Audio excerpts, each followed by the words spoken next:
चलिए क्वेश्चन को स्टार्ट करते हैं। जो मैंने बोला था वही पेपर पूरा पूरा आया है।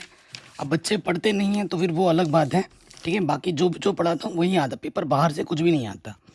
पहले प्रश्न पे हम आ जाते हैं कि निम्नलिखित में कौन सी संख्या अपरिमेय नहीं है।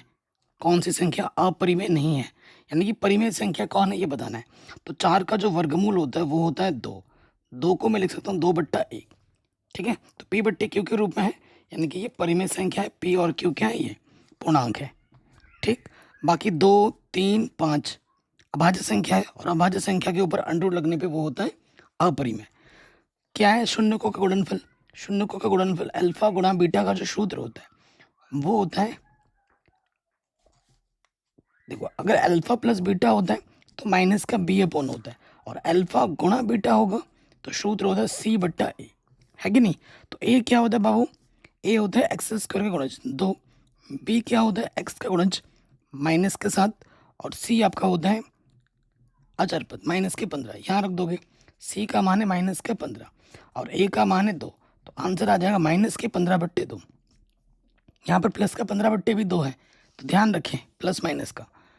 कह रहे हैं यदि किसी समांतर श्रेणी का nवां पद इतना है तो इसका चौथा पद क्या होगा। तो बस n की जगह पे क्या रख देना है, n की जगह पे क्या रखना है बाबू, 4 रखना है। तो n की जगह पे हम क्या रख देंगे, 4 रख देंगे। तो 5 चौको कितना हो जाएगा, 20 हो जाएगा।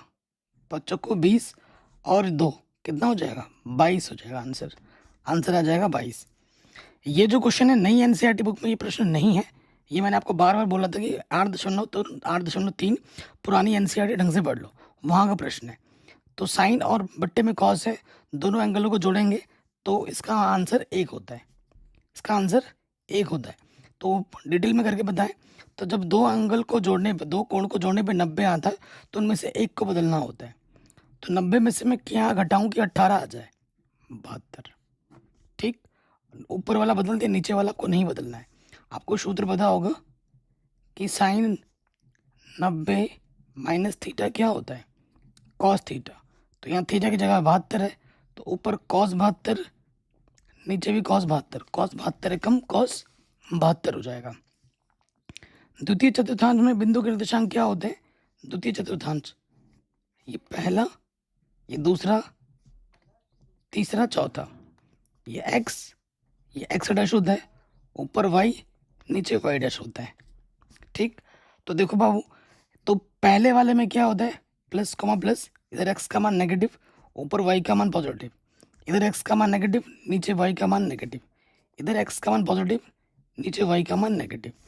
तो कह रहे द्वितीय चतुर्थांश में क्या होता है, द्वितीय चतुर्थांश में नेगेटिव पॉजिटिव होता है। नेगेटिव पॉजिटिव कहाँ है, नेगेटिव पॉजिटिव, ऑप्शन नंबर चौथा सही हो जाएगा।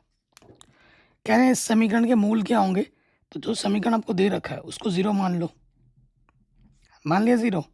तो ये माइनस के इधर के क्या हो जाएगा बाबू, प्लस का हो जाएगा। तो वर्गमूल निकालोगे, 25 का वर्गमूल प्लस माइनस 5 होता है, प्लस का 5 माइनस का 5, ये सही हो जाएगा। ऑप्शन नंबर 20 सेकंड वाला सही हो जाएगा। अगले में आ जाओ, आपके पास दो त्रिभुज समरूप है, त्रिभुज ABC त्रिभुज, ये जो ABC है ये समरूप है त्रिभुज PQR के, PQR के। कह रहे हैं AB हमारा 2 है, समरूप है, ठीक है, ध्यान रखिए। AB हमारा 2 है, AB हमारा 2 है, BC हमारा 3 है, और PQ हमारा 4 है, PQ हमारा 4 है, ठीक है। अरे यार 4 लिखूंगा तो क्यों लिख दे रहा हूँ, 4 है, ठीक है। तो हमसे बोल रहे QR का मान बताओ, इसका मान बताओ। तो थोड़ा देखो समरूप है, तो यहाँ पर क्या है, 2 का डबल हुआ है 4, तो यहाँ 3 है तो 3 का डबल समान अनुपात में रहता है, क्योंकि समरूप बोल दिया उसने। 3 का डबल कितना होगा, 6। तो आंसर आ जाएगा 6। क्या ऑप्शन में 6 है, बिल्कुल है। कह रहे हैं किसी प्रयोग की सभी प्रारंभिक घटनाओं की प्रायिकताओं का योगफल कितना होता है। तो सभी प्रारंभिक घटनाओं की प्रायिकताओं का जो योगफल होता है वो 1 होता है। ऑप्शन नंबर जो सेकंड वाला है वो सही हो जाएगा। अब आते हैं अगले प्रश्न में। अब सारे सब्जेक्टिव प्रश्न है, हल करना है कॉपी में। कह रहे 6 और 20 का अभाज्य गुणनखंड विधि से एलसीएम ज्ञात कीजिए। यहाँ लिखोगे 6, यहाँ लिखोगे 20, गुणनखंड करोगे, 2 तियाँ 6, 3 एकम 3, 20 का करोगे, 2 एकम 2 0, 2 पंजे 10 और 5 एकम 5। तो 6 को लिख सकता हूँ मैं 2 गुणा 3, और 20 को लिख सकता हूँ मैं 2 कितनी बार है? 2 बार, और 5 है 1 बार। हमें वो संख्या ढूंढनी है जो दोनों में है, तो 2 हमारा दोनों में है, हमें निकालना है एलसीएम। तो जो दोनों में उसकी अधिकतम घात, तो की घात 2, और जो बच गया उसको गुणे में डाल दो, जो बच गया उसको गुणे में डाल देते हैं। तो ये हो जाएगा 4, 5 तिया 15, 15 चुक्कू 60 हो जाएगा आंसर। कितना होगा? 60। अब आ जाते हैं नंबर 3 में। क्या बोल रहा है कि अगर द्विघात समीकरण के बी स्क्वायर माइनस 4ac 0 से बड़ा है तो मूलों की प्रकृति क्या होगी? तो लिखेंगे चूंकि बी स्क्वायर माइनस का 4ac 0 से बड़ा है यानी कि धनात्मक है, इसलिए मूल वास्तविक होंगे, मूल वास्तविक तथा भिन्न भिन्न होंगे। ठीक है, भिन्न भिन्न होंगे। नेक्स्ट क्वेश्चन क्या बोल रहे हैं? समांतर श्रेणी का nवां पद ज्ञात कीजिए। ठीक है, तो ये क्वेश्चन नंबर 14 है। समांतर श्रेणी हमको बोल दिया है उसने, 1 3 5 7 ये चल रहा है। यहाँ देखो, यहाँ समांतर श्रेणी का जो पहला पद है वो 1 है, सार्वंतर जो डी है वो क्या होता है? दूसरे पद से पहला पद घटाओ, कितना आ जाएगा? 2 आ जाएगा। nवां पद निकालना है, nवां पद मतलब an बराबर सूत्र क्या होता है? a प्लस n-1 गुणा डी होता है। ठीक है, n की जगह पर n ही रखना है, और a हमारा 1 है और d हमारा 2 है। गुणा कर दो, 2n 2 1 कम 2, तो 1 में से 2 घटाएंगे माइनस का 1 आ जाएगा। आंसर आ जाएगा 2n माइनस के 1। ठीक, अगले प्रश्न में हम आ जाते हैं। tan a का मान आपको दे रखा है, आपको sin a का मान निकालना है। 2 तरीके से हम कर सकते हैं। ठीक है, तो देखो कैसे कर सकता हूँ। तो देखो आपको tan दे रखा है, tan दे रखा है 3/4। तो tan का उल्टा क्या होता है? cot a जो होता है 1/tan होता है, tan का उल्टा होता है, tan का व्युत्क्रम होता है। तो ये 4 ऊपर आ जाएगा, 3 नीचे आ जाएगा cot, क्योंकि हमें साइन निकालना है। अगर मैं कॉसेक निकाल लूंगा तो साइन आ जाएगा, चूंकि कॉसेक स्क्वायर a बराबर होता है 1 प्लस कॉट स्क्वायर है, यही होता है। तो कॉट का मान क्या बाबू? 4/3 है। रखो यहाँ पर, वर्ग करना है, वर्ग लगा दो। 4 का वर्ग 16, 3 तिया 9, लॉसअप आ जाएगा 9, 9 एक कम 9, और यहाँ से 16, 16 और 9 25/9। तो हमें तो कॉसेक चाहिए, पलट दो, मतलब वर्गमूल ले लो। 25 का वर्गमूल 5, 9 का वर्गमूल 3। मेरे दिमाग में ना आजकल कैलकुलेशन पहले ही होने लगता है। अब पलटने वाली बात मैंने पहले बोल दी, क्यों? क्योंकि साइन क्या होता है? साइन होता है 1 के बट्टे में कॉसेक, तो पलटना पड़ता है। ठीक है, तो नीचे वाला ऊपर आ जाएगा और ऊपर वाला नीचे, तो आंसर आ जाएगा 3/5। इसको दूसरे तरीके से भी निकाल सकते हैं, लंबट्टे आधार करके। ठीक है, 2 तरीके से कर सकते हैं। ये बिंदु है, इसकी मूल बिंदु से दूरी ज्ञात करनी है। देखो छठा क्वेश्चन है, ये बिंदु है, मान लेते हैं ए, जो कि है 5,12। मूल बिंदु क्या होता है? 0,0 होता है। इस बिंदु से इस बिंदु की क्या निकालनी है? दूरी निकालनी है। ठीक है, हमें निकालना है मूल बिंदु से दूरी ए ओ। तो सूत्र क्या होता है? 2 बिंदु के बीच की दूरी। तो ये हो जाएगा x1 माइनस x2 का वर्ग, y1 माइनस y2 का वर्ग। ठीक, आप इसको x1 मान लो, इसको y1, इसको x2 और इसको y2 मान लो। रखो, 5 माइनस 0 का वर्ग और 12 माइनस 0 का वर्ग। 5 में से 0 घटाओगे 5 आ जाएगा, 12 में से 0 घटाओगे 12 आ जाएगा, वर्ग है।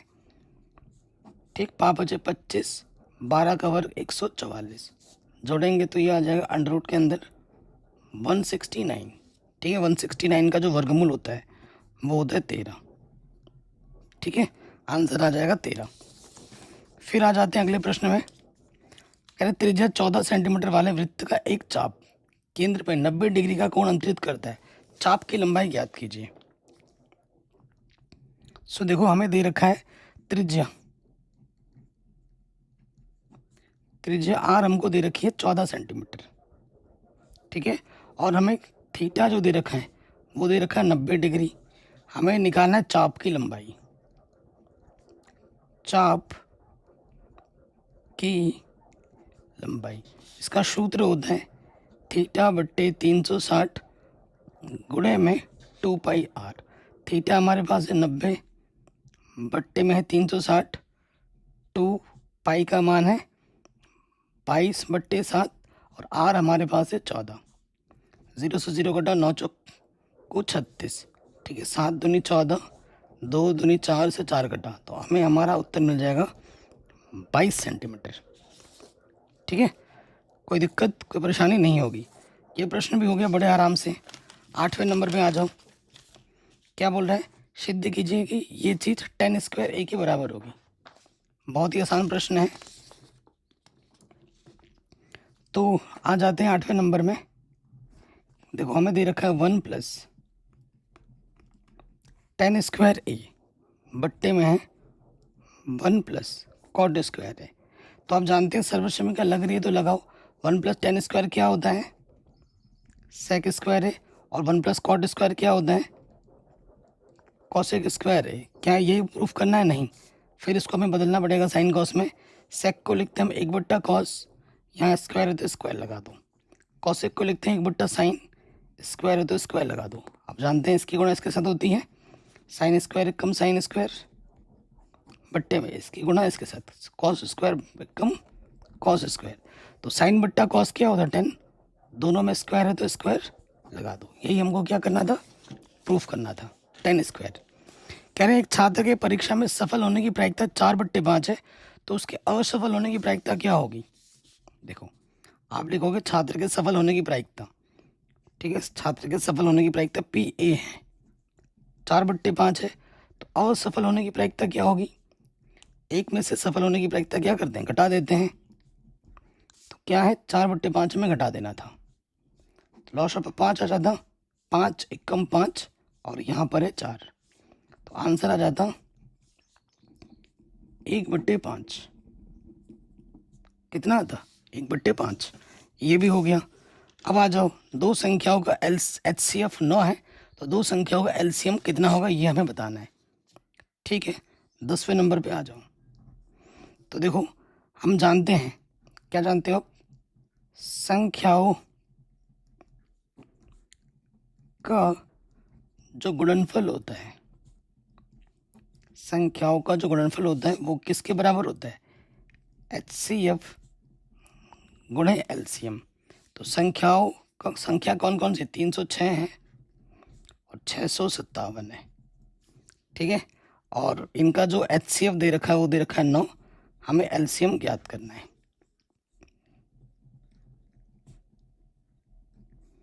ये जो 9 गुणे में रखे आ जाएगा बट्टे में, 9 से काटोगे 9 9 3 27, 3 बचा 9 चौको 36।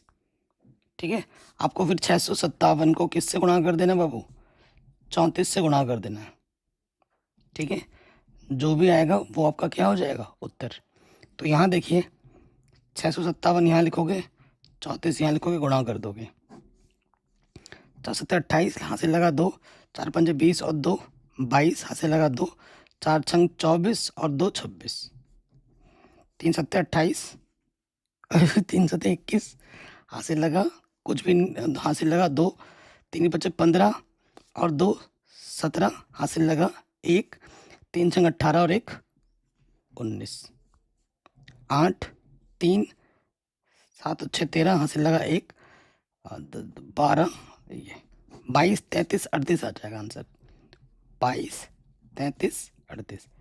ये हमें हमारा क्या मिल जाएगा बाबू, हमें हमारा LCM मिल जाएगा जो हमें निकालना था। अगले प्रश्न में आते हैं 2 नंबर वाले। सिद्ध कीजिए कि ये एक अपरिमेय संख्या है। हर साल आता है ऐसा प्रश्न, आपको पहले ही पता था, बता रखा था मैंने। तो मान लेंगे, माना 6 + √2 एक परिमेय संख्या है।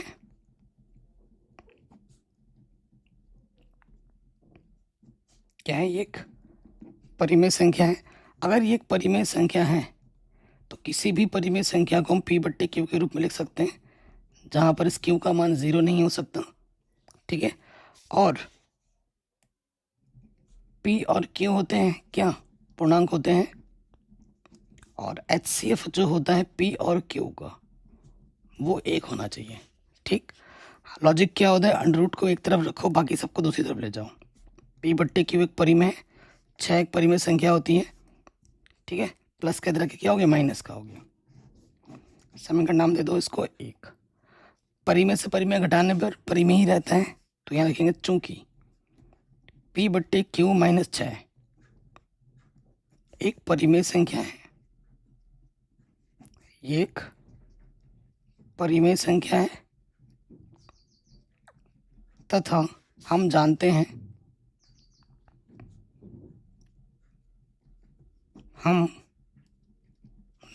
हैं कि क्या जानते हो तुम, कि अंडर रूट 2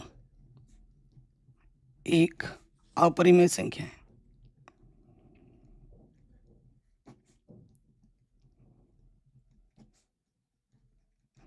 तो क्या अपरिमेय संख्या और परिमेय संख्या आपस में बराबर हो सकते हैं? बिल्कुल नहीं। इसलिए आप यहाँ लिख दोगे अंडर रूट 2 जो है वो बराबर नहीं होगा P बट्टे Q माइनस 6 के। अगर ये परिमेय होती तो ये बराबर होती, बराबर नहीं आ रही है, यानी कि हमारी अवधारणा गलत है, हमने जो माना है वो गलत है। अतः हमारी अवधारणा गलत है।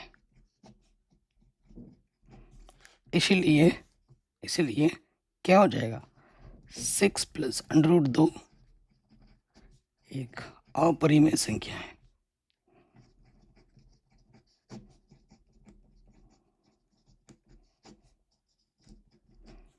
ठीक, ये हमें हमारा क्या मिल जाएगा, उत्तर मिल जाएगा। तो ये क्वेश्चन भी हमारा आराम से बन गया। नेक्स्ट क्वेश्चन क्या बोल रहा है, द्विघात समीकरण के मूल ज्ञात कीजिए। ठीक है, देखो हमारे पास क्या है, एक्स स्क्वायर प्लस के 7x माइनस के 60 बराबर 0।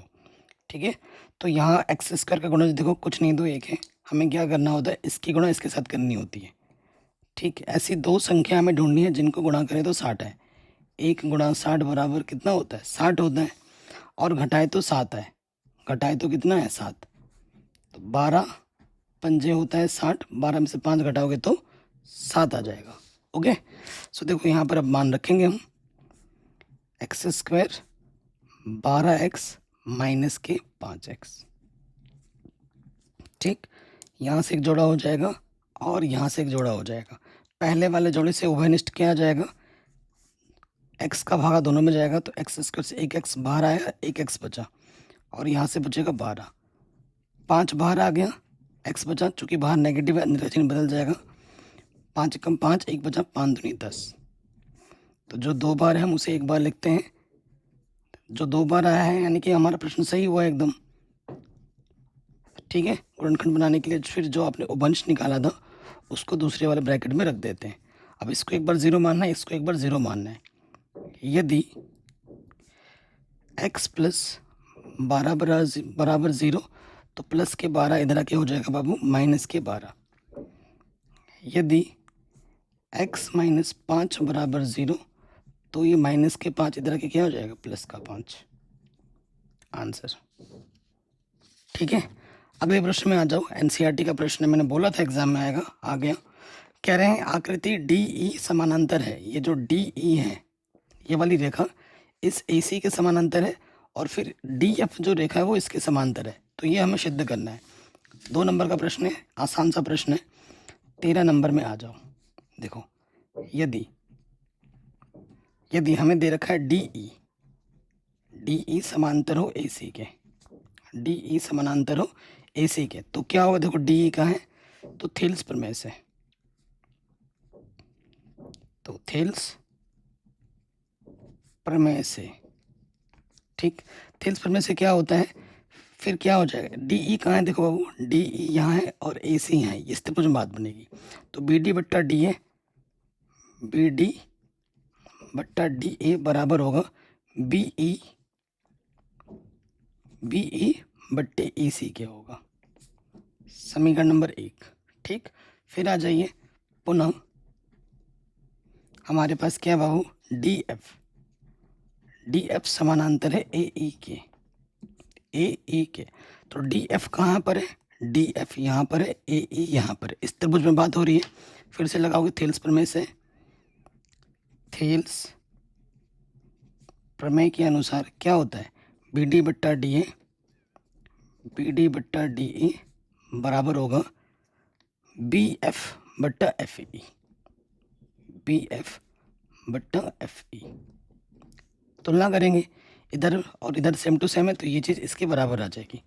तो यहाँ हम लिख देंगे समीकरण 1 व 2 से। ठीक है, जब हम ऐसा करेंगे तो ये चीज़ इसके बराबर आ जाएगी। ये आ जाएगा बी ई बट्टे ई सी बराबर आ जाएगा बी एफ बट्टे एफ ई, और यही आपको सिद्ध करना था। Hence proved. ठीक है, यही आपको प्रूफ करना था। हो गया प्रूफ। बी एफ के बट्टे में है एफ ई, एफ ई। ठीक है, इधर का उधर है, बस आंसर आ गया। अगला है अथवा में। देखो जब दो हैं तो आपको वही काम करना है जो आपको सबसे आसान लगता हो, जो टाइम कम ले। अगर दोनों आते हैं तो वो करना है जो ज़्यादा टाइम कम ले। यदि कोई रेखा ए बी सी त्रिभुज की भुजा ए बी तथा इसी को डी और ई पर प्रतिच्छेद करे तथा भुजा बी सी के समांतर, तो सिद्ध कीजिए ए डी बट्टा डी भी इसके बराबर होगा ए ई बट्टा ई सी के। तो एक्चुअली ये क्या है, ये वाला क्वेश्चन आई थिंक एग्जामिनर ने भांग पी के सेट किया होगा। पूछो क्यों, क्योंकि अथवा में तुमने जो प्रश्न दिया है भाई वो 2 नंबर का तो कहीं से भी नहीं है, वो है 6 नंबर का, मतलब बड़े नंबर में आता है। ये पहले आता था बड़े नंबर में, अब ये क्वेश्चन इन्होंने भांग पी के सेट किया है। ए बी में देखो एक बिंदु है डी और ए सी में एक बिंदु है ई। 2 नंबर में तुम ऑप्शन दे रहे हो अगला 5 नंबर वाले का, है ना, सबसे बड़े नंबर में। तो यहाँ पर हमारा डी है और यहाँ पर ई है। ठीक है, यदि यदि ये जो भुजा है डी ई भुजा अगर समानांतर है बी सी के, तो हमें सिद्ध करना है ए डी बट्टे डी बी बराबर होगा ए ई बट्टे ई सी के, ए ई बट्टे ई सी के। ये क्या है, थेल्स प्रमेय है। प्रमेय 6.1 का प्रूफ है। मैंने बार बार चिल्ला चिल्ला के बोला था कि एग्जाम में आएगा, आ गया ना। तो ये सब मैंने पढ़ा रखा है। इस प्रमेय को मैंने अलग से वीडियो बना रखा है, लिंक्स मिल जाएगी डिस्क्रिप्शन पे। अगले प्रश्न पे आ जाते हैं। 14वें नंबर पर क्या है, केंद्र ओ वाले एक वृत्त के बिंदु पी पर स्पर्शरेखा पी क्यू की लंबाई 8 सेंटीमीटर है। यदि ओ क्यू 10 सेंटीमीटर हो तो वृत्त की त्रिज्या क्या होगी। देखो हम आपको चित्र बना के दिखाते हैं। ये हमारा एक वृत्त है, ये हमारा एक वृत्त है। तो वृत्त केंद्र हमारे पास क्या है, ओ है, बोल रखा है। तो ये वृत्त की त्रिज्या होगी, ये वृत्त की त्रिज्या होगी। कह रहे हैं केंद्र ओ वाले एक वृत्त के बिंदु पी पर स्पर्श रेखा पी क्यू की लंबाई 8 सेंटीमीटर है। पी क्यू की लंबाई 8 सेंटीमीटर है। ठीक है, यहाँ पर क्यू है, यहाँ पर पी है। यदि ओ क्यू कितना है, 10 है, ये 10 सेंटीमीटर है और ये 8 सेंटीमीटर है, तो बोले त्रिज्या कितनी होगी। तो ये त्रिज्या है आर, ये हमें निकालना है। तो हम जानते हैं त्रिज्या और स्पर्श रेखा के बीच में 90 अंश का कोण बनता है। तो यहाँ लिखेंगे चूंकि प्रमेय 10.1 से क्या होता है कि जो कोण P होगा वो क्या होगा बाबू, 90 डिग्री होगा। ठीक है, ये हमें पता है। अगर ये 90 डिग्री है तो ये समकोण त्रिभुज हो गया। तो त्रिभुज QPO में पाइथागोरस प्रमेय से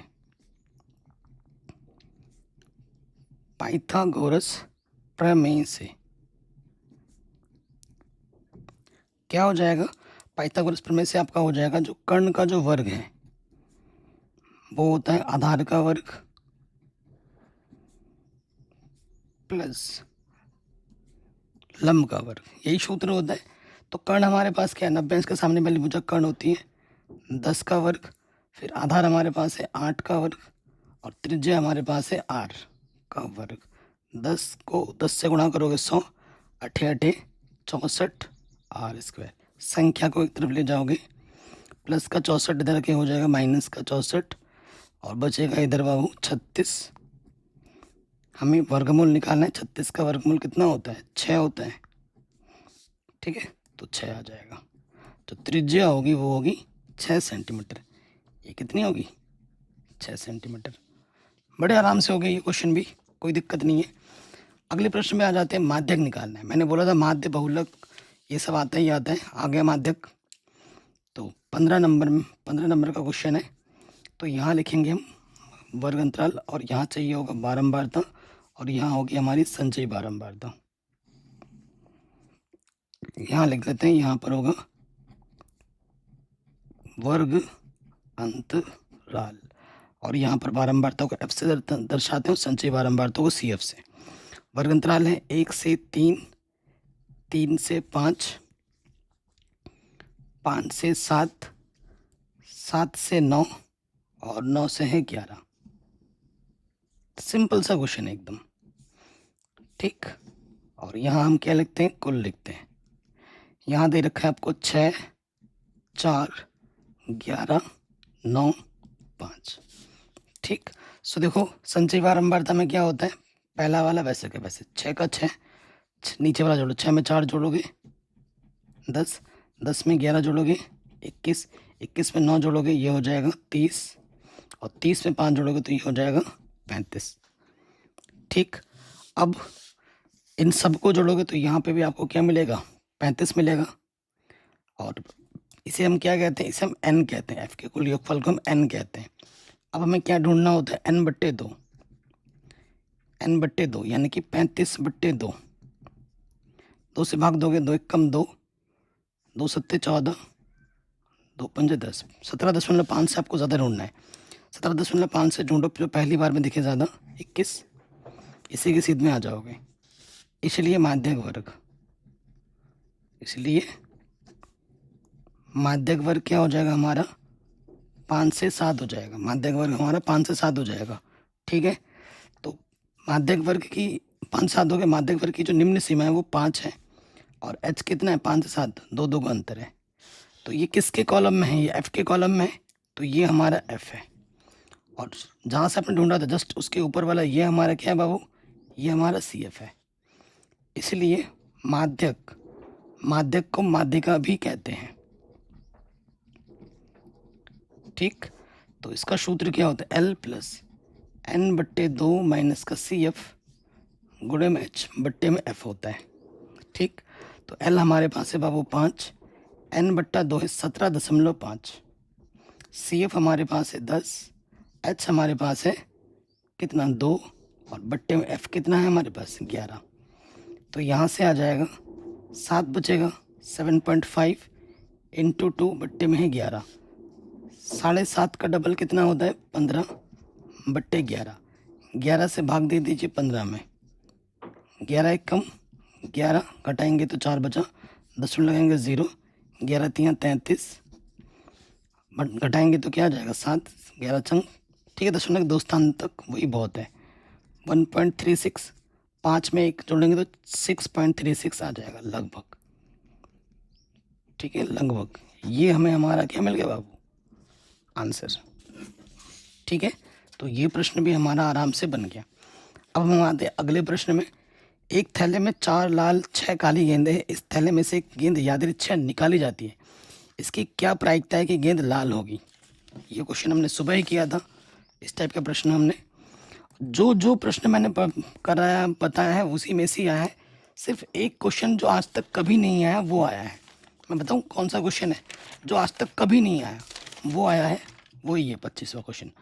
इस क्वेश्चन को छोड़ के बाकी हर एक क्वेश्चन मैंने करा रखा था, मतलब इस टाइप का भी पढ़ा रखा है, लेकिन एग्जैक्टली ये क्वेश्चन नहीं करा रखा है। इस टाइप का मैंने बता रखा है, परंतु ये डिक्टो ये क्वेश्चन नहीं करा रखा है, बाकी सारे क्वेश्चन डिक्टो करा रखे हैं, ठीक है। तो देखिए अब आ जाते हैं अगले वाले प्रश्न में। हमें निकालना है क्या, देखो लाल गेंद हमारे पास क्या है दिया है, लाल गेंद हमारे पास है 4, और काली गेंद हमारे पास है 10, काली गेंद हमारे पास है 6। दिमाग में मेरे पहले ही कैलकुलेशन हो जा रहा है, कुल गेंद कितनी होगी 4 और 6 10, ठीक। हमें क्या निकालना है, लाल गेंद की प्रायिकता निकालना है, लाल गेंद आने की प्रायिकता, लाल गेंद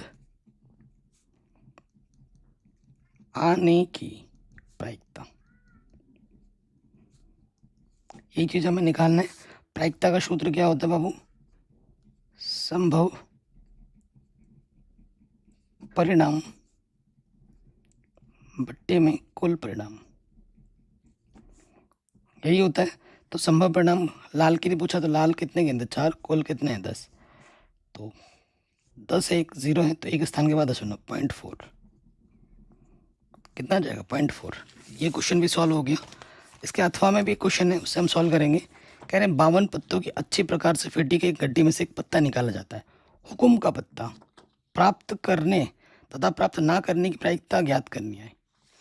ठीक है, चलिए, तो अथवा में है, तो देखो 52 पत्ते हैं। ठीक है, 52 पत्तों में से हुकुम का पत्ता होता है 13।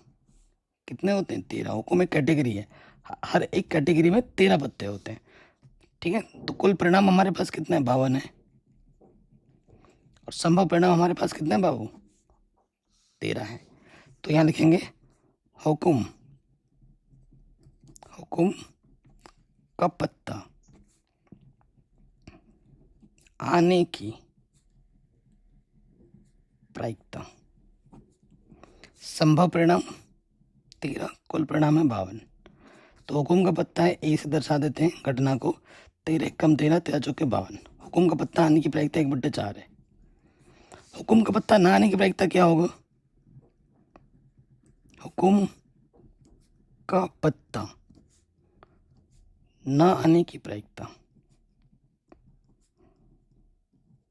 यानी कि PA'। किस चीज़ की ना होने की प्रायिकता कैसे निकालते हैं, एक में से उस चीज़ की होने की प्रायिकता घटा दो, तो उस चीज़ की होने की प्रायिकता क्या है 1/4 है, लॉस ऑफ आ जाएगा 4, 4 कम 4 माइनस ये वाला वैसे का वैसा रहता है, तो आंसर आ जाएगा 3/4। कितना होगा आंसर 3/4। तो ये प्रश्न भी आराम से बन गया। अगले प्रश्न में हम आ जाते हैं। क्या है, कुलदीप 10,000 रुपये निकालने के लिए बैंक गया। खंचाजी से 200 और 500 के नोट NCERT में 50 और 100 रुपये वाला है, यहाँ बस 50 की जगह 200 कर दिया, 100 की जगह 500 कर दिया। बाकी ऐसा सेम क्वेश्चन NCERT में है। तो उस नोट देने को कहा, कुलदीप ने 26 नोट टोटल प्राप्त किए, ज्ञात कीजिए कि उसको 200 के कितने नोट और 500 के कितने नोट मिले। बहुत ही आसान सा प्रश्न है। तो मान लेते हैं, माना 200 रुपये के X नोट तथा 500 रुपये के Y नोट प्राप्त हुए। ठीक है, तो पहले में आ जाते हैं, चूंकि कुल नोट कितने हैं, कुल नोट है 26, तो X 200 के X और 500 के Y नोट है, X + Y कितना हो जाएगा बाबू 26। और उसके बाद कुल रुपए कितने निकाला गया, खंचाजी मतलब कैशियर, कुल रुपए हम निकालने गए हैं 10,000। ठीक है, तो अगर मैं बोलूँ 10 रुपये के मैंने 2 नोट दिए, तो मैं कितने मिले 20 रुपये। तो हमने 200 रुपये के कितने नोट निकाले हैं X रुपये, यानी कि 200X प्लस 500 रुपये कितने नोट निकाले हैं Y। तो टोटल कितना रुपये आएगा हमारे पास 10,000। यहाँ से 200 माइनस है, निकाल सकते हो 200 माइनस नहीं 100 निकाल सकते हैं। ठीक है, 100 निकाल लो, बढ़िया रहेगा। तो यहाँ से मैं 100 निकालता हूँ माइनस, 100 दूनी 100 पंजे 1 10,000। यहाँ 2 0 है, इधर से भी 2 0 काटो, तो हमारे पास आ जाएगा 2X + 5Y बराबर 100। ठीक, समीकरण नंबर 2 ये चीज आ गई। अब इस समीकरण को और इस समीकरण को हल कर लीजिए, विलोपन विधि से आंसर आ जाएगा। यहाँ x के गुणज में 2 है, इसमें 2 से गुणा कर देंगे। ठीक है, विलोपन विधि लगा रहे हैं, तो यहाँ लिख भी देता हूँ, विलोपन विधि से। ठीक है, विलोपन विधि से 2 से गुणा करेंगे, तो ये हो जाएगा 2X + 2Y 26 दूनी 52, और ये ऑलरेडी क्या है 2X + 5Y बराबर 100। समान चिन्ह होने पे घटाते हैं, तो यहाँ लिखेंगे घटाने पर प्लस का माइनस माइनस, ये घटा 5, 2 में से 5 वाई घटाओगे माइनस के 3 वाई आ जाएगा, और यहाँ से आ जाएगा कितना माइनस के 48, इधर नेगेटिव कटा, ये 3 गुणे में इधर के बट्टे में आ गया, 3 कम 3, 3 छंग 18, तो वाई आ जाएगा 16, यानी कि 500 रुपये के 16 नोट मिले। वाई का मान यहाँ रख दो, चूँकि x प्लस वाई हमारे पास कितने हैं बाबू, 26 हैं, तो y की जगह पे हम 16 रख देते हैं, प्लस का 16 इधर के माइनस का हो जाएगा, तो x का मान आ जाएगा 10, यानी कि 200 रुपये के 10 नोट मिले और 500 रुपये के कितने मिले, 16 नोट मिले। ये प्रश्न हमारा आराम से बन गया। या फिर ग्राफ का क्वेश्चन एक आएगा, मैंने पहले ही बोल दिया था, ये ग्राफ का क्वेश्चन है, ठीक है। सारा कुछ एनसीईआरटी से संबंधित प्रश्न है, जो मैंने पढ़ाया एग्जाम में वही आया, बाहर से कुछ भी नहीं आया, ठीक है। जिस बच्चे ने अच्छे से पढ़ाई की होगी, जिसके कॉन्सेप्ट सही होंगे, उसके 100 में से 100 पक्के आएंगे, ठीक है। और मैं तो आपको अथवा फथवा सभी करा रहा हूँ। देखिए हमको दिया क्या है, दिया है 2x माइनस वाई, प्लस का एक इधर के माइनस का एक हो जाएगा, और यहाँ पर क्या है देखो x प्लस 2y बराबर यहाँ पर दे रखा है 12, समीकरण नंबर 2 है, ठीक है। तो देखिए हर समीकरण से हमको कम से कम 2 बिंदु निकालने होते हैं ग्राफ खींचने के लिए, 2 बिंदु चाहिए होते हैं। यहाँ x लिख लेते हैं, यहाँ y, इससे भी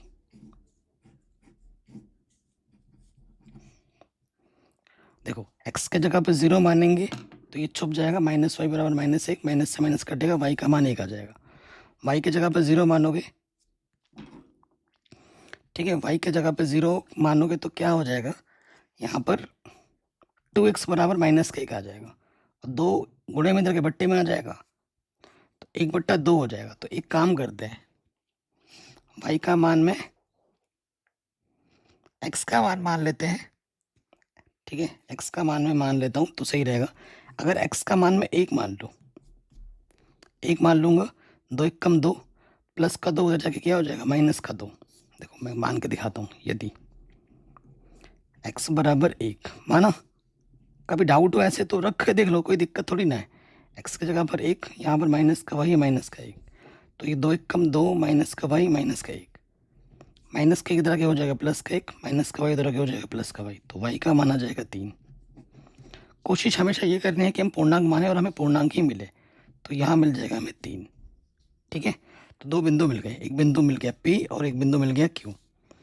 अब इसमें आ जाओ, देखो अगर आप x का मान 0 मानोगे, 2y बचेगा, 2 छंग 12, ठीक है, 2 छंग 12 आ जाएगा, और y का मान आप 0 मानोगे तो x बराबर कितना आ जाएगा, 12, PQRS। ये बिंदु आ गए। अब इसको ग्राफ पेपर पे खींचना है, ठीक है, ये ग्राफ आपको मिला होगा पेपर में।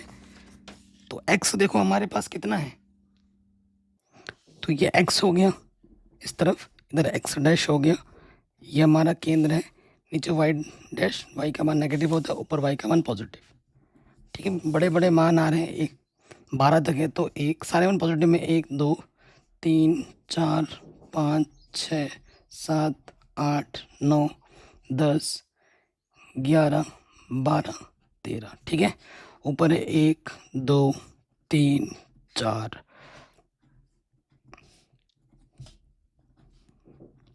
ये चीज़ है। अब पहले वाले पॉइंट पे आ जाओ। पहला वाला पॉइंट क्या है, x पे 0, x पे 0, y पे कितना है, 1 है, तो ये x पे 0, y पे 1 है, ये पहला पॉइंट आ गया हमारा P। उसका दूसरा वाला पॉइंट क्या है, x पे 1 और y पे 3, x पे 1 जाना है और y पे 3 जाना है, ये हमारा Q है। अब इन दोनों बिंदुओं को मिलाते हुए रेखा खींचनी है हमें, ठीक है। ये दोनों बिंदुओं को हमने मिलाती हुई रेखा क्या कर किया, खींच दिया, ठीक। अब समीकरण का नाम भी लिख देना है। ये समीकरण हमारा है 2x माइनस वाई बराबर माइनस का 1। फिर अगले में है x पे 0 है, y पे 6 है, x पे 0 है और y पे 6, ये हो गया, और ये बिंदु हमारा है R, ठीक हो गया। फिर उसके बाद अगले पे आ जाओ, एक्स पे 12 है और वाई पे 0 है, एक्स पे 12 और वाई पे 0, एक्स पे 12 जाना है और वाई पे 0। ये बिंदु हमारा एस है। इन दोनों बिंदुओं को मिलाती हुई रेखा खींच दो,